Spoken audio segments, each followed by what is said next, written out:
Para poder comenzar a hablar respecto de la intervención en los trastornos de memoria, en primer lugar tenemos que tener en claro que existen diferentes factores de riesgo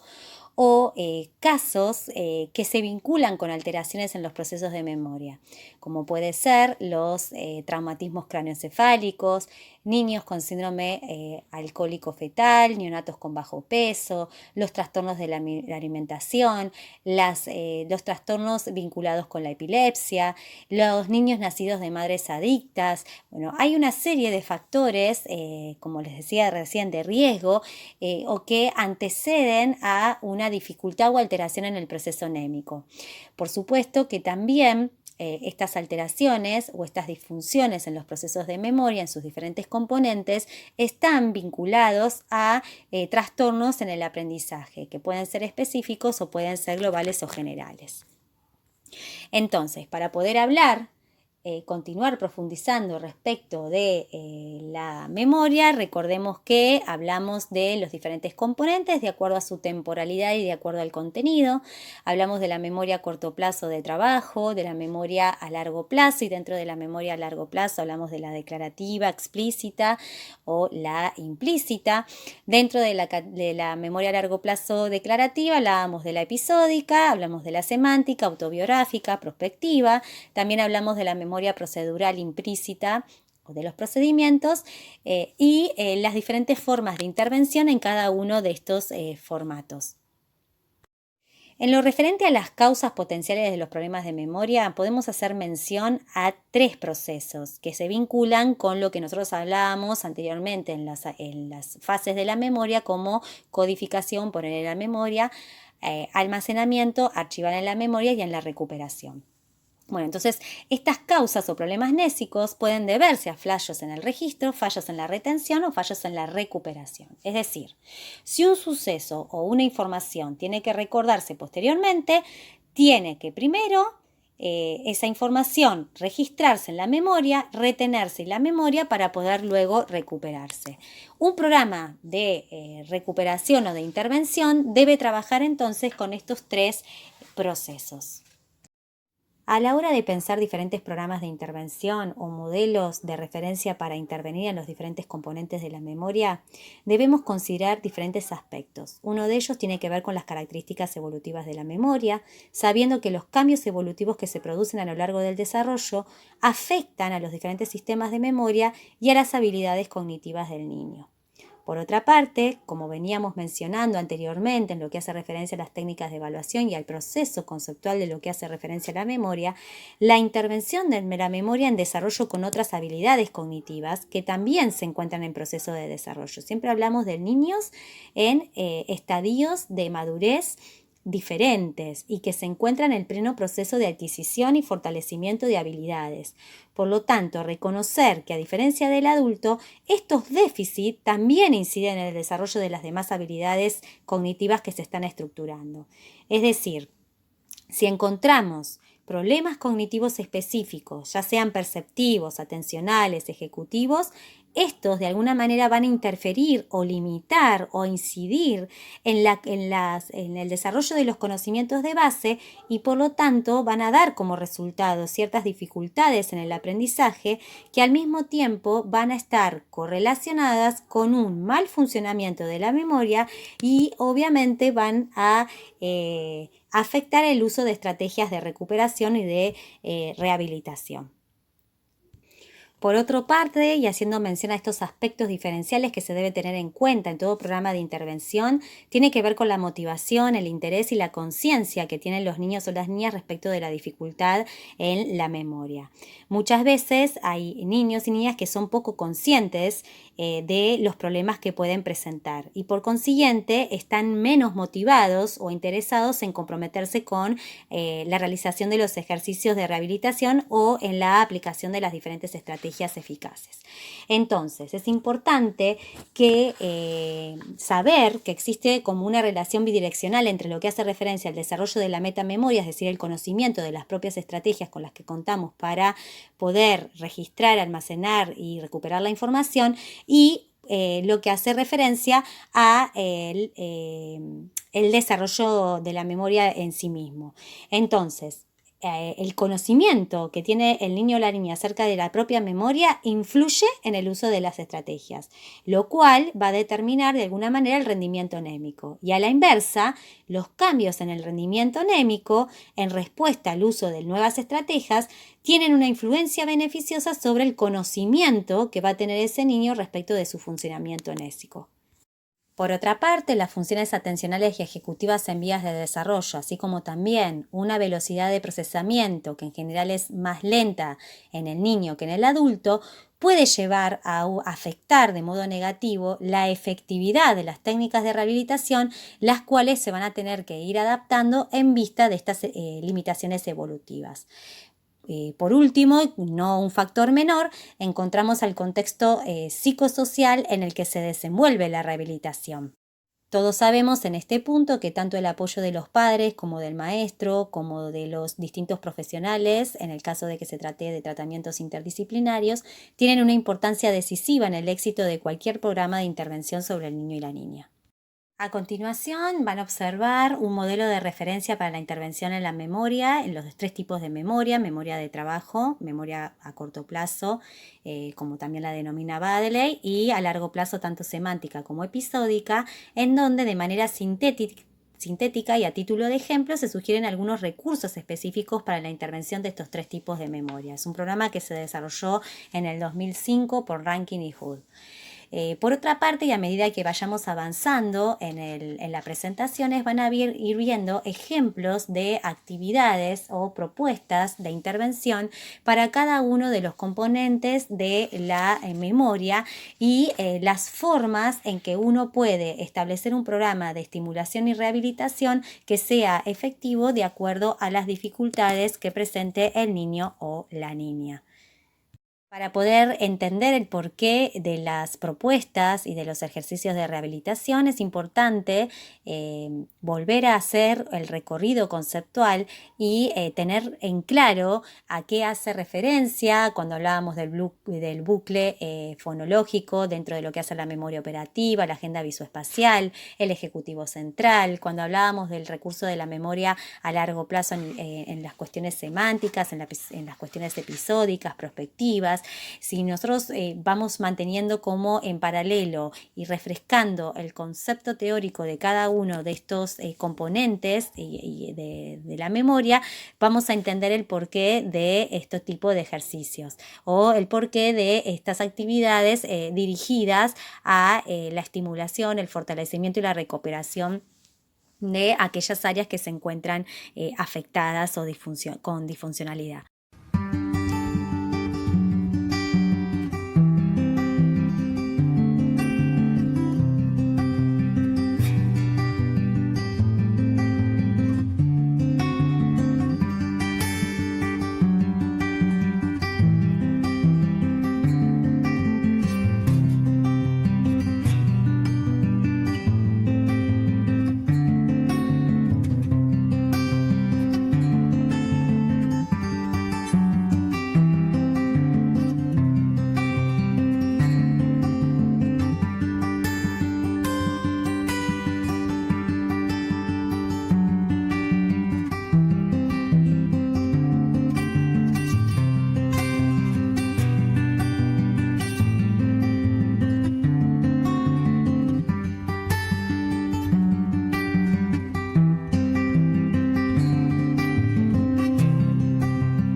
Bueno, como les comentaba, existen diferentes programas de intervención, de estimulación o recuperación de la memoria. Uno de estos programas es el desarrollado por Juste y Sánchez en el año 2000, de donde se especifica una serie de actividades que se propone al niño con el fin de mejorar las estrategias de aprendizaje. Entonces, en un primer momento se le pide al niño o a la niña que memorice determinados datos para hacerle ver la eficacia que consigue con las estrategias espontáneas que él utiliza o ella. Una vez autoevaluados estos resultados, se le propone otro ejercicio con características similares y dificultades también similares, habiéndole sugerido de alguna manera el uso de otras estrategias más eficaces a las que él utiliza espontáneamente. Estos resultados permiten ver la mejora en la recuperación de los datos e invita a que cada niño o niña se pueda dar cuenta del uso más efectivo de estos procedimientos para que vaya tratando de sustituir sus estrategias por estas más eficaces. Estos trabajos se procura ir abordándolos con la mayor variedad posible de contenidos, es decir, que implique poner en juego habilidades visoespaciales, verbales y numéricas. Asimismo, algunos ejercicios que se presentan dentro de este programa son similares a los que suele tener en la currícula, es decir, en el diseño curricular escolar, para que el niño pueda hacer una transferencia directa luego en la situación escolar. Por otra parte, no se puede dejar de mencionar el aporte en lo que son los planes o los programas de estimulación del uso de computadoras, ordenadores, puesto que estos tienen diferentes ventajas, entre ellas el hecho de que los estímulos y los refuerzos se pueden administrar de acuerdo a los principios de aprendizaje y teniendo en cuenta las características evolutivas de cada niño, niña o adolescente o joven, permite la repetición de las tareas todas las veces que resulte necesario para la consideración de las nuevas adquisiciones. Por otra parte, resultan atractivos a la imagen, al sonido y constituyen una retroalimentación inmediata, mejorando los resultados y, por supuesto, constituyen fuentes de motivación importante. Además, se pueden idear programas altamente personalizados y acorde a las necesidades e intereses de cada niño o niña en particular, o en un proceso de recuperación o estimulación de esta función. En el marco escolar, se pueden hacer también intervenciones de tipo indirectas,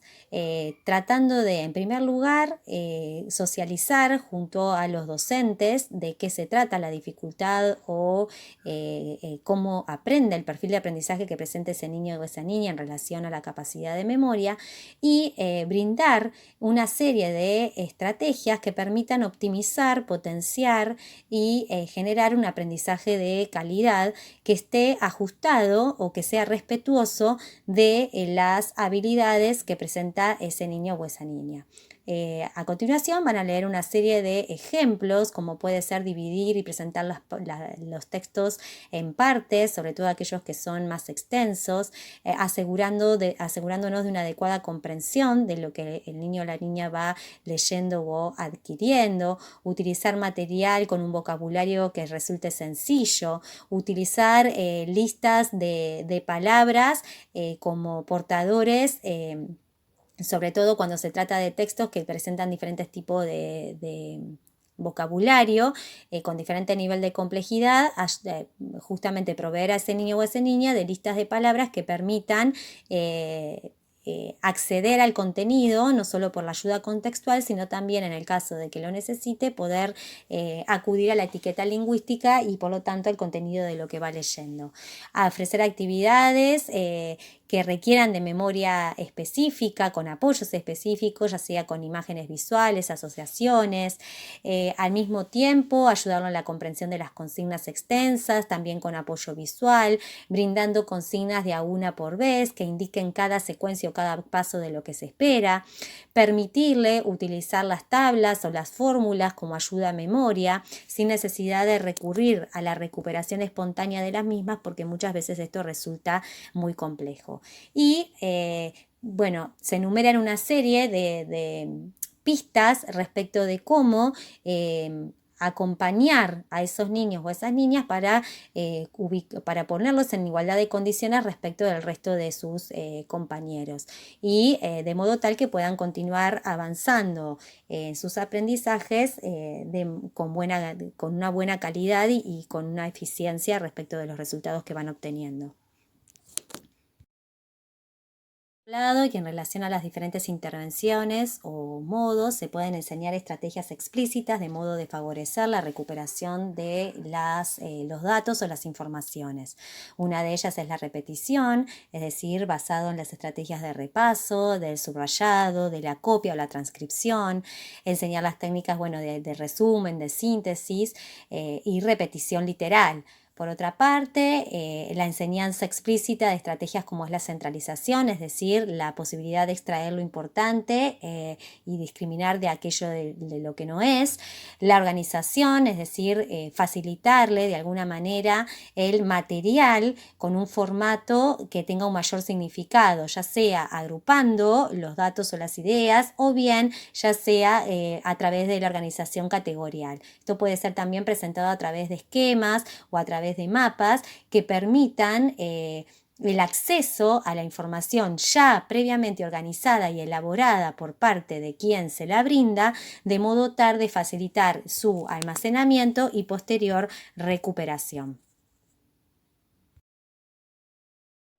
Bueno, para poder llevar a cabo el programa y poder tener un registro efectivo de cómo se va implementando el mismo y cómo va teniendo resultados o no de acuerdo a los objetivos que se plantearon y de acuerdo a los avances o no que va teniendo el sujeto, es importante considerar diferentes fases. Una primera fase que va a estar dada a partir de la evaluación inicial, en donde se va a tener en cuenta el motivo de consulta, las hipótesis presuntivas, donde se van a aplicar las evaluaciones y se va a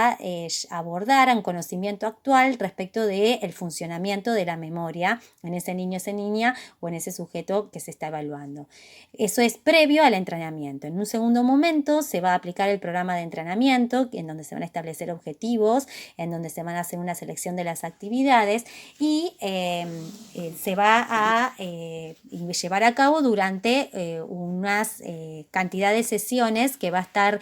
sujeta a las características del perfil cognitivo que obtuve al principio. Posteriormente se va a realizar una evaluación transcurrida aproximadamente 10 sesiones para ver el estado en que se encuentra el sujeto en relación a la estabilidad y ver la efectividad o no del programa para tomar nuevas decisiones o nuevos rumbos en el caso de que que así se requiera. Finalmente, vamos a tener una última evaluación transcurrido 6 meses aproximadamente, entre 6 y 8 meses, para ver si realmente hubo una modificación de la función y hubo un desarrollo de estrategias y una mejora en la calidad de los procesos de recuperación, almacenamiento de las informaciones. Finalmente, se van a hacer sesiones de seguimiento, que esto va a estar supeditado a cada paciente en particular, en donde se van a poder realizar intervenciones, ya sean directas en el marco escolar o en el marco del entorno familiar, o directas, es decir, para el sujeto en sí mismo, para ver también si hay recaídas o si se pueden continuar fortaleciendo el desarrollo de nuevas estrategias en función de las necesidades o de las nuevas necesidades que pueden ir surgiendo a medida que el sujeto va avanzando en sus aprendizajes. Si tenemos que empezar a revisar respecto de las líneas generales de tratamiento, es importante tener presente que hasta la década del 80 aproximadamente, los modos de intervención o rehabilitación de la memoria era a partir de la realización de juegos y ejercicios memorísticos repetidos.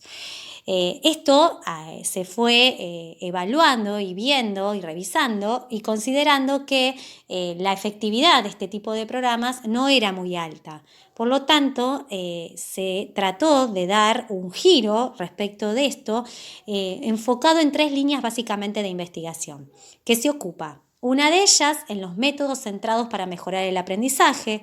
otra en la adaptación del entorno y, por otra parte, las dirigidas al desarrollo y la aplicación de nuevas tecnologías. Cuando hablamos de los métodos centrados en el entorno, nos referimos a aquellas adecuaciones o adaptaciones que se pueden hacer del entorno inmediato del que forma parte el sujeto o con el que está interactuando en el momento,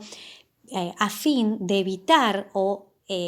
obviar los problemas causados por la afectación en la memoria. Para ello existen infinita cantidad de adecuaciones que son obviamente ajustadas a las necesidades de cada niño o de cada niña y en los diferentes contextos de los que forma parte. Obviamente hay limitaciones también respecto de las adecuaciones que se pueden hacer respecto de esto. Sin embargo, resulta absolutamente innegable que para muchos pacientes con alteraciones en la memoria, estas adecuaciones resultan sumamente importantes y hacen referencia en definitiva al control del ambiente como la mejor oportunidad para conseguir mayor autonomía. Entre algunas de estas adecuaciones podemos nombrar, por ejemplo, antes de comenzar una tarea, verificar que cuente con todos los elementos y para ello se pueden, por ejemplo, poner autoadhesivos o imágenes o una secuencia de aquellos elementos u útiles escolares en el entorno escolar que resultan fundamentales o que va a necesitar en ese momento para resolver la propuesta que se le presente. Al mismo tiempo, etiquetas o rotular con palabras, elementos del hogar que pueden hacer referencia a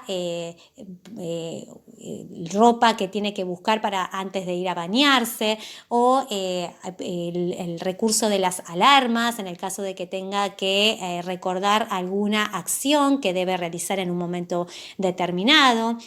Evitar modificar los elementos o los diferentes objetos que forman parte del ambiente de la casa, evitar modificarlos del lugar, de modo tal que pueda tener una referencia directa hacia el lugar donde tenga que ir a buscarlo y esto mismo puede después ser trasladado al espacio de la escuela. Por otra parte, decíamos que otra de las líneas de investigación respecto de la rehabilitación de la memoria tenía que ver con los métodos para mejorar el aprendizaje. Existen diferentes métodos, entre ellos se hace mención a la imaginería visual y aprendizaje sin errores, las técnicas de estudio, los métodos mnemotécnicos, el repaso como estrategia de almacenamiento, así como también las ayudas memoria. En lo que respecta a la visualización o las técnicas de imaginería visual, tiene que ver con estimular la memoria creando imágenes mentales o mediante la elaboración de dibujos. Esto va a permitir una consolidación mayor de aquello que se quiere recordar. Esta formación de imágenes permite establecer de alguna manera asociaciones con la información que se trata de recordar. Estas técnicas al mismo tiempo van a ser mucho más efectivas cuando el propio sujeto puede también dibujar o hacer una elaboración esquemática de aquello que quiere recordar. También se ha demostrado que cuanto más absurdo es aquello que dibuja o más absurdo es aquello que puede representar mentalmente, más fácil va a ser su evocación. Continuando con la línea de los métodos para mejorar el aprendizaje, tenemos también lo que hace referencia a los métodos mnemotécnicos, que se definen como un conjunto de estrategias destinadas a mejorar la memoria mediante la interconexión de varios elementos que permiten el recuerdo de manera conjunta. Esto va a facilitar los procesos, las tres fases de la memoria que tienen que ver con la adquisición, con la codificación, archivo y evocación de aquello que se desea recordar. Estas reglas mnemotécnicas requieren un mayor tiempo de entrenamiento y generalmente son más eficaces para cuando la capacidad de almacenamiento, es decir, la capacidad de archivo, se encuentra mucho más conservada que la capacidad para la recuperación de la información.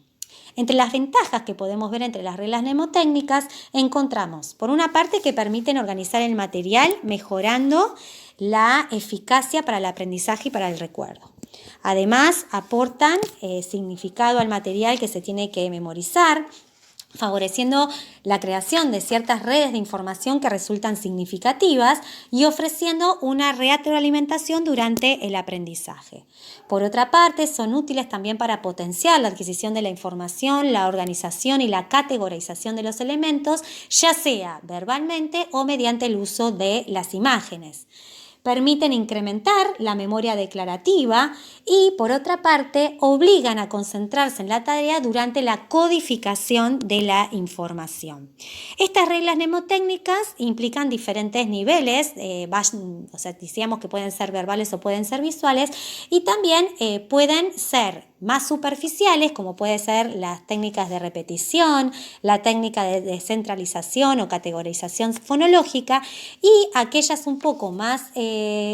profundas, como puede ser los pares asociados, el recuerdo secuenciado, la elaboración de historias, la categorización semántica. A continuación, ustedes van a ir viendo una serie de técnicas mnemotécnicas que tienen que ver con estos recursos que les voy narrando.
En lo que respecta a las técnicas de estudios, que son ampliamente conocidas por todos y aplicadas en diferentes momentos de nuestra historia escolar, se trata básicamente de ayudas que van a favorecer la memorización de textos, en donde la información se va a encontrar de manera estructurada y con sentido. En este aspecto, o sea, lo que se busca es básicamente desarrollar una actitud de autocuestionamiento y crítica frente al material de lectura.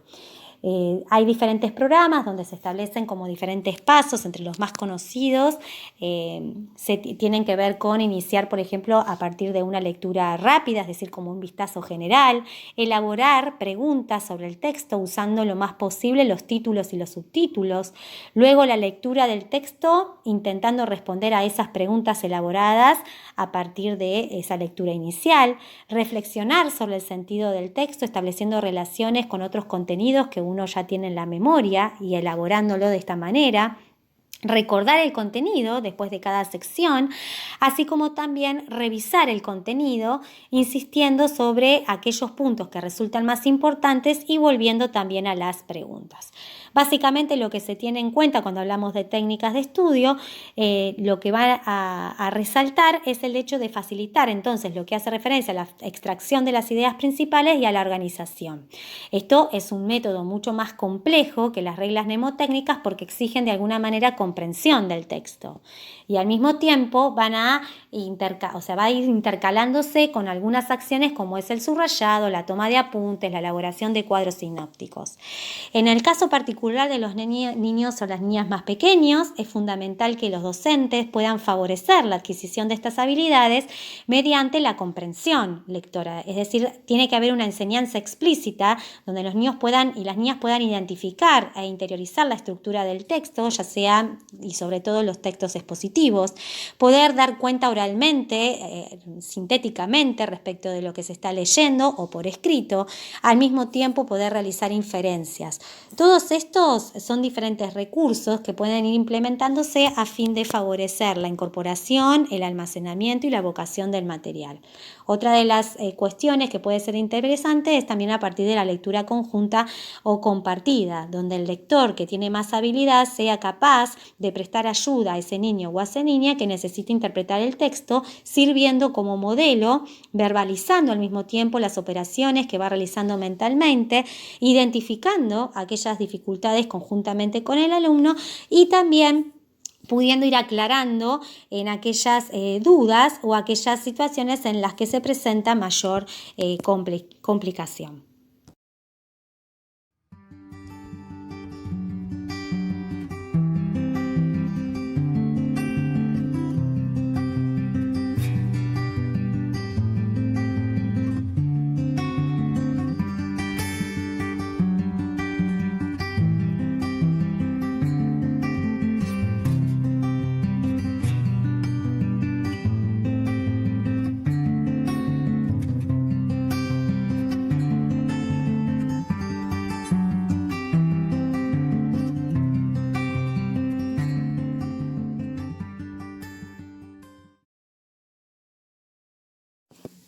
Mencionando también otros programas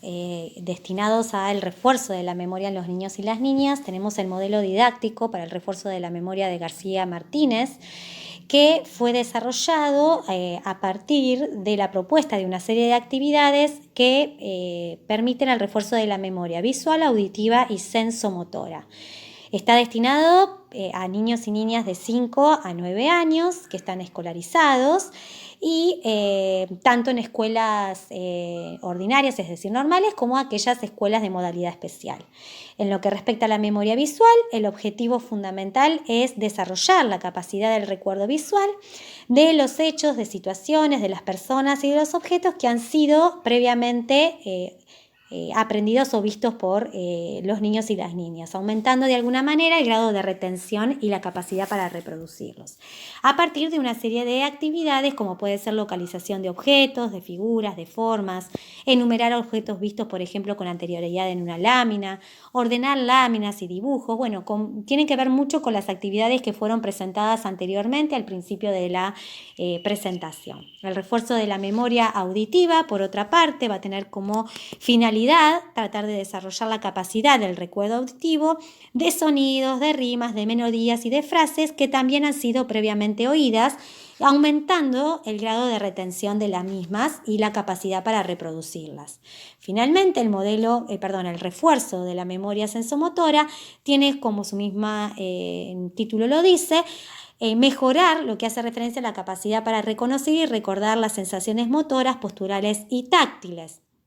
Para esto va a ser imprescindible que el niño o la niña experimente estos conceptos, promueva de alguna manera la representación mental, se promueva la representación mental mediante el movimiento y aislar las actividades para poder establecer las diferencias en relación a cada uno de los sentidos y cómo se procesa y organiza y da sentido a la información que va a incorporarse mediante este canal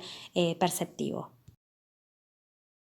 Básicamente lo que se intentó es mostrarle que existe una variedad de ejercicios y de programas que permiten fortalecer, rehabilitar, estimular la función de la memoria,